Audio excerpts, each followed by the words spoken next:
Plus de 3 semaines après la mort de Christophe Dominici, l'émotion est toujours aussi palpable. Comme des milliers de Français, c'est avec une grande tristesse qu'Emmanuel Macron a appris le décès de l'ancien rugbyman, qui a succombé à une chute dans le parc de Saint-Cloud le 24 novembre dernier. Ce lundi 14 décembre, le président de la République a tenu à honorer sa mémoire avant le tirage au sort de la Coupe du monde de rugby 2023. Sur le plateau de Canal+ Sport, ce grand fan de sport a tenu à avoir un mot pour Domi aujourd'hui. On pense tous évidemment à ce qu'on a perdu. Il nous a quittés il y a plusieurs semaines. Je veux avoir un mot pour lui et ce qu'il représentait dans la famille du rugby français, a continué Emmanuel Macron, ému, avant de rendre hommage également à Gérard Houllier, l'ancien sélectionneur de l'équipe de France de football décédé à l'âge de 73 ans après une nouvelle opération de l'aorte. Quelques heures après l'annonce du décès de Christophe Dominici, qui reste encore mystérieux, Emmanuel Macron lui avait déjà rendu un bel hommage par le biais d'un communiqué.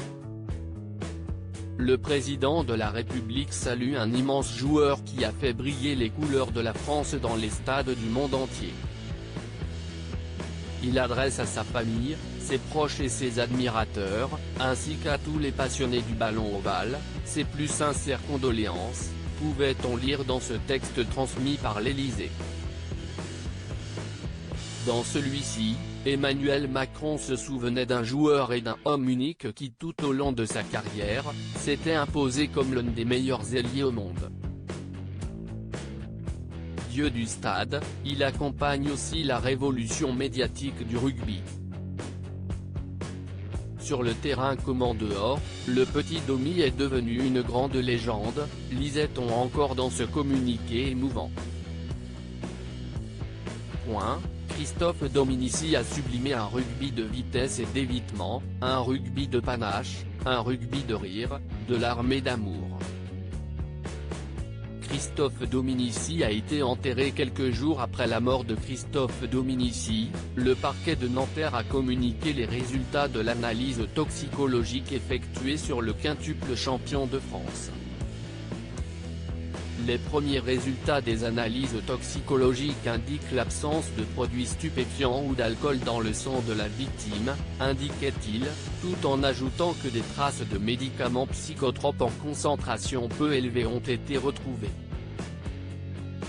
Les analyses effectuées ne permettent pas d'en savoir plus sur la cause volontaire ou non de la chute de la victime. Selon les informations de l'équipe, l'ancien sportif avait été victime d'une bouffée délirante liée à un manque de sommeil quelques jours avant son décès tragique.